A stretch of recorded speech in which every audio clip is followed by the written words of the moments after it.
South ఇండియాలోనే అతి తక్కువ ధరలకే నాణ్యమైన రత్నాలని అందించే ఏకైక సంస్థ 6 JVR.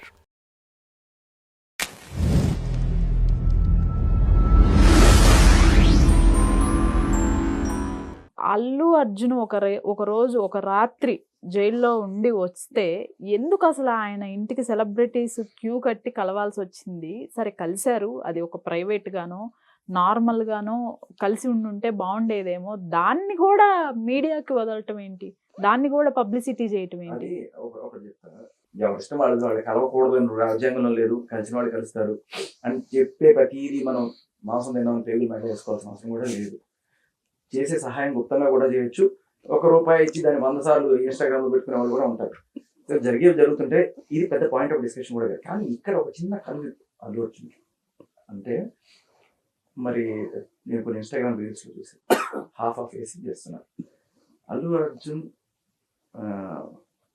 అరెస్ట్ అయ్యి తిరిగి వచ్చినప్పుడు వాళ్ళ ఇంట్లో వాళ్ళ భార్య పిల్లలు చాలా ఈగర్గా పెట్టిస్తారు. అది ఏ ఇంట్లో అయినా ఉంటుంది. చాలా ఆ ఎమోషన్ అనేది ఎవరి ఇంట్లో అయినా ఉంటుంది.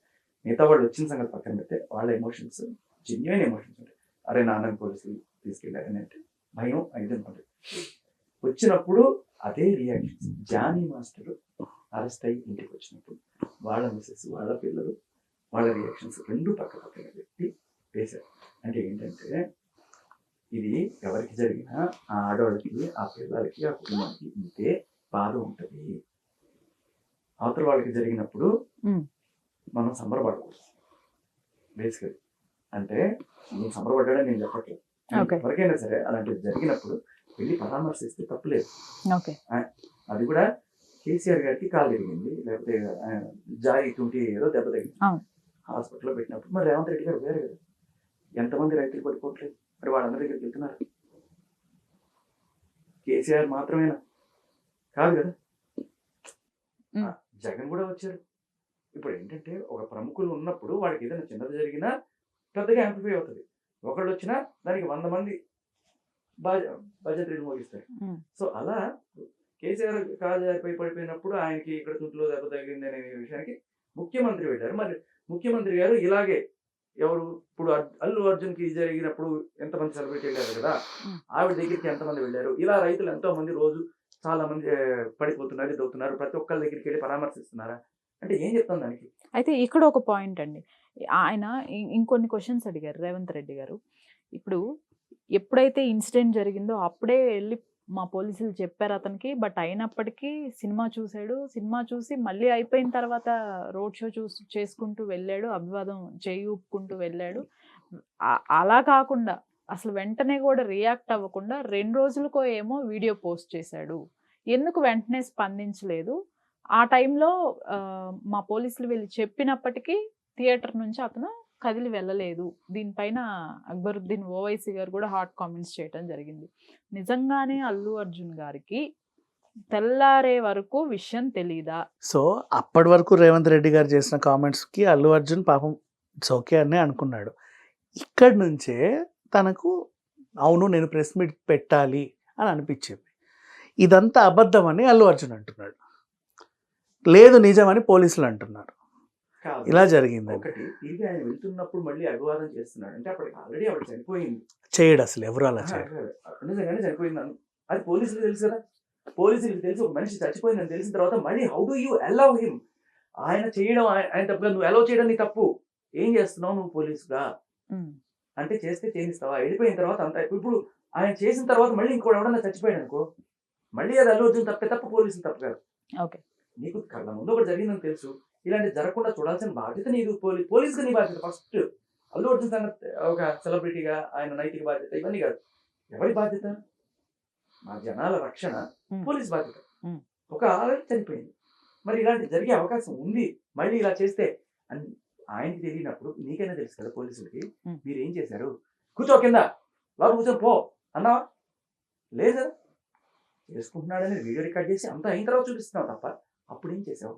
ఇంకొకరు చచ్చిపోయింటే ఎవరు రెస్పాన్స్? ఈ హోల్ ఇన్సిడెంట్ లో కేవలం పోలీసులు మాత్రమే తప్పు ఉందంటారా? అల్లు అర్జున్ సైడ్ నుంచి ఎటువంటి తప్పు లేదంటారా మీరు?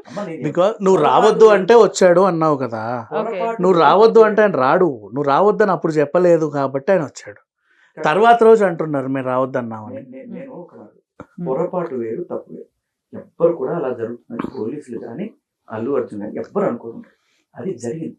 కానీ తప్పే అంటే ఈ రాజకీయ కలర్ ఇచ్చి Okay. ప్రతిపక్షాలు కావచ్చు, అధికార పక్షం కావచ్చు, దీనికి ఆద్యం పోసి దాన్ని మంటలు రేకేస్తున్నారు. దాంట్లో చలిమంటలు కాచుకుంటారు. డిసెంబర్ కదా, అదే జరుగుతుంది. నిజానికి ఏంటి అక్కడ పోలీసులకి తెలియదు, వాళ్ళకి తెలియదు, ఎప్పుడు ఎక్స్పెక్ట్ చేయాలి, అన్ఎక్స్పెక్టెడ్ అది. ఇప్పుడు తీవ్రవాదులు ఒక చోట ఎక్కడ బాంబు పెడుతున్నారు అని చెప్పి ఇంటెలిజెన్స్ వాళ్ళు కనుక్కొని అది ఆపాలి. అలా కాకుండా బాంబు పెట్టేసిన తర్వాత నేను పట్టుకున్నాను అని అంటే కుదరదు కదా. నీ జాబ్ ఏంటి? దానికోసమే కదా నీకు జీతాలు ఇచ్చి ఇంత పెట్టుకున్నది. లేదండి మాకు వాళ్ళు ఎలా అనౌన్స్ చేయాల, ఈ టెర్రరిస్ట్ పలానా చోట బాంబు పెడతారని చెప్పి మాకు చెప్పి చేస్తే అప్పుడు మేము అనుకుంటామంటే కరెక్టా? యాజ్ ఏ సినీ క్రిటిక్ గా మీరు చెప్పండి, ఇప్పుడు రేవంత్ రెడ్డి తీసుకున్న డెసిషన్ ఏదైతే ఉందో ఇది కంప్లీట్ ఓల్ సినీ ఇండస్ట్రీ పైన పడనుందా? అది యాక్చువల్గా ఎప్పటి నుంచో ప్రతి గవర్నమెంట్కి ఒక కంప్లైంట్ వస్తుంది వేరే పరిశ్రమల నుంచి. మమ్మల్ని అయితే 12 తర్వాత అమ్ముకొని ఇవ్వట్లా నా ఇడ్లీని. మరి వాడిని ఎందుకు అమ్ముకొని ఇస్తున్నావు సినిమాని? మేము చేసిన నేరం ఏంటి, వాళ్ళు చేసింది ఏంటి? ప్రతి ఇండస్ట్రీ కూడా రాత్రి 12 గంటలకి నా షట్టర్ మూసేయమంటున్నావు నువ్వు 10 అయితే, వాళ్ళకేమో అర్ధరాత్రి కూడా బిజినెస్లు చేసుకోండాయా అంటున్నావు. వాళ్ళకో న్యాయం మాకో న్యాయం అని చాలామంది చాలా రకాలుగా అడుగుతున్నారు ఎప్పటి నుంచో. ఇప్పటిది కాదు ఇది. చాలా గవర్నమెంట్స్ మారినా కూడా బట్ సినిమా ఇండస్ట్రీ కొంచెం ఫేవరే చేసింది. ఎందుకంటే వీళ్ళు అనేది ఏంటంటే ఏదైనా విపత్తులు వచ్చినప్పుడు ఫస్ట్ ఇండస్ట్రీ అనయ్యా ముందుకు వచ్చేది. ఎంత వ్యాపారం చేసినా మీరెవరు రారు కదా, వస్తారో రారో కూడా తెలియదు కదా అన్నట్టు వాళ్ళు ఆన్సర్ ఇచ్చి వీళ్ళకి ఏదో ఇస్తూ వస్తున్నారు కొంచెం రాయితీలు అవి ఇవి. సో ఇప్పుడు ఆ కంప్లైంట్ని తీసుకొని ఏది ఏపీలో టికెట్ రేట్లు ఎందుకు తగ్గించారని అడిగితే అప్పుడెప్పుడో చట్టం తీసుకొచ్చి చూపించారు చూసారా. ఇప్పుడు కూడా అలాగే ఆ కంప్లైంట్ చూపించి మిగతా పరిశ్రమలు కూడా అడుగుతున్నారు మాకు చేయమని. సో లా అండ్ ఆర్డర్ సమస్య వస్తుంది కాబట్టి ఎవరికి ప్రజెంట్ ఇవ్వట్లా అని కరాఖండిగా చెప్పాడు. నెక్స్ట్ సినిమాకి ఇది ఉంటే ఛాన్స్ ఉంది, కానీ దానికి అప్పటికి చిన్న సవరణ ఇచ్చాడు. కోమటిరెడ్డి గారు ఏమన్నారంటే తెలంగాణ సంస్కృతి సంప్రదాయాన్ని ప్రతిబింబించే సినిమాలు వచ్చినా, జానపద సినిమాలు వచ్చినా, కమర్షియల్ కాకుండా ఏదన్నా నీతిని చెప్పే సినిమాలు వచ్చినా వాటికి మేము ఎగ్జామ్షన్ ఇస్తాంలే అని అన్నాడు. ఇప్పుడు రిలీజ్ అయ్యే డాకు మహారాజ్ ఏదైతే ఉందో మా దాంట్లో అద్భుతమైన మెసేజ్ ఉందండి అని వాళ్ళు చెబితే ఆ మెసేజ్ వాళ్ళకి నచ్చితే వాళ్ళు ఇవ్వచ్చు రాయితీ. నెక్స్ట్ గేమ్ చేంజర్ ఏదైతే ఉందో వాళ్ళు వెళ్ళి దేశం మొత్తాన్ని ఉద్ధరించేటువంటి మెసేజ్ మా దగ్గర ఉందండి, ఈ సినిమా చూసి అందరూ మారిపోతారు చూడండి అంటే వాళ్ళు కన్సిడర్ చేసే అవకాశం ఉంది. అంటే అక్కడ మెలిక పెట్టారు. ఫండ్ ఇవ్వడానికి పనికొస్తారు, ట్యాక్సులు కట్టడానికి పనికొస్తారు. ఓకే ఏదన్నా సరే ఇట్లాంటి మిస్హ్యాప్లు జరిగినప్పుడు వాటిని అడ్డం పెట్టుకొని రాజకీయాలు చేయడానికి కూడా పనికొస్తారు.